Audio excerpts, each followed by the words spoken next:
Asia के अजीम सूफी शायर हज़रत सैयद बाबा बुल्ले शाह रहमतुल्लाह अलैह के सालाना उर्स मुबारक के मौका पर स्पीकर पंजाब असम्बली मलिक मोहम्मद अहमद खां और सूबाई वज़ीर सेहत ख्वाजा इमरान नज़ीर का रुकन सूबाई असम्बली हाजी नईम सफदर इंसारी के हमरा दरबार बाबा बुल्ले शाह रहमतुल्लाह अलैह पर हाजिरी और चादर चढ़ाई। इस मौका पर एडिशनल डिप्टी कमिश्नर जनरल कसूर मोहम्मद जाफर चौधरी, DPO कसूर मोहम्मद इसा खां, SDPOs ज़िला इंतजामिया के अफसरान, पाकिस्तान मुस्लिम लीग नून कसूर के ओहदेदारान, अकीदतमंद व ज़ायरीन की कसीर तादाद भी मौजूद थी। स्पीकर पंजाब असम्बली मलिक मोहम्मद अहमद खान ने दरबार शरीफ पर मीडिया से गुफ्तगू करते हुए कहा, बरसगीर पाको हिंद के अजीम सूफी शायर हज़रत सैयद बाबा बुल्ले शाह रहमतुल्लाह अलैह जैसी हस्तियों के दर पे हाजिरी नसीब की बात है। बाबा बुल्ले शाह रहमतुल्लाह अलैह से मुसलमानों के साथ साथ दूसरे मज़ाहिब के लोग भी अकीदत रखते हैं। मलिक मोहम्मद अहमद खान ने कहा कि औलिया का फैज़ान है कि पाकिस्तान में सांस ले रहे हैं। औलिया अल्लाह के मज़ारात से रूहानी व कल्बी सुकून मिलता है। बाबा बुल्ले शाह ने रंगो नस्ल से बालातर होकर रवादारी, अखुवत और इंसान दोस्ती का पैगाम दिया है। बाबा बुल्ले शाह रहमतुल्लाह अलैह की तालीमात को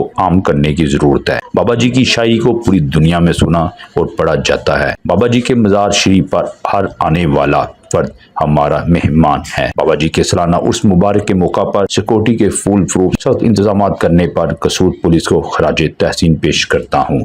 इस मौका पर सूबाई वज़ीर सेहत इमरान नज़ीर ने मीडिया से गुफ्तगू करते हुए कहा कि बाबा बुल्ले शाह रहमतुल्लाह अलैह के पैगाम को इंशाअल्लाह आगे लेकर चलेंगे। वज़ारती और स्पीकरशिप तो आर्जी है, हम इन हस्तियों के सामने कुछ नहीं। हम यहाँ तमाम दोस्त बाबा जी के मज़ार शरीफ पर अकीदतमंद व मरीद के तौर पर हाजिर हुए हैं। अल्लाह ताला हमारी हाजिरी को कबूल करें। कैमरामैन टीम के साथ जुल्फ़कार शवाहला, APP न्यूज़ कसूर।